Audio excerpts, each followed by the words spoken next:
ఎన్ని మార్కులు వస్తున్నాయి, అసలు స్కూల్కి కరెక్ట్గా వెళ్తున్నారా లేదా, స్కూల్లో డిసిప్లిన్గా ఉంటున్నారా లేదా, మంచిగా పెరుగుతున్నారా లేదా అని చెప్పి చూసే అలవాటు అయితే ఉండదు.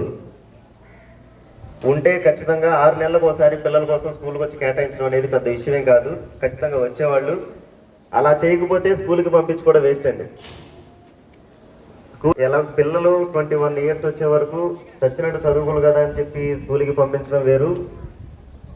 పంపించిన తర్వాత అంటే ఆ పర్పస్ సర్వ్ అవ్వాలి అంటే ఖచ్చితంగా స్కూల్కి పంపిస్తున్నాము, అది అందుకు సర్వ్ అయిందా లేదని చెప్పి చూసుకోవాలంటే ఖచ్చితంగా వాళ్ళ మీద మనం మానిటరైజేషన్ అనేది ఉండాలి. మనం మానిటర్ చేయకపోతే స్కూల్లో ఉన్నప్పుడు టీచర్స్ అందరూ కూడా పట్టించుకుంటారు. ఓకే, ఒక హోంవర్క్ ఇస్తారు, హోంవర్క్ ఇంటి దగ్గర ఉంటుంది, ఇంటి దగ్గర ఉండే డిసిప్లిన్ వేరే ఉంటుంది, స్కూల్లో ఉండే డిసిప్లిన్ వేరే ఉంటుంది. స్కూల్లో టీచర్స్ దగ్గర ఉండడం ఒక రకంగా ఉంటారు, ఇంట్లో పేరెంట్స్ దగ్గర ఉండడం ఒక రకంగా ఉంటారు, బయటికి వెళ్తే ఒక రకంగా ఉంటారు. వీటన్నిటినీ కూడా చూసుకోగలిగేది పేరెంట్స్ ఒకరే.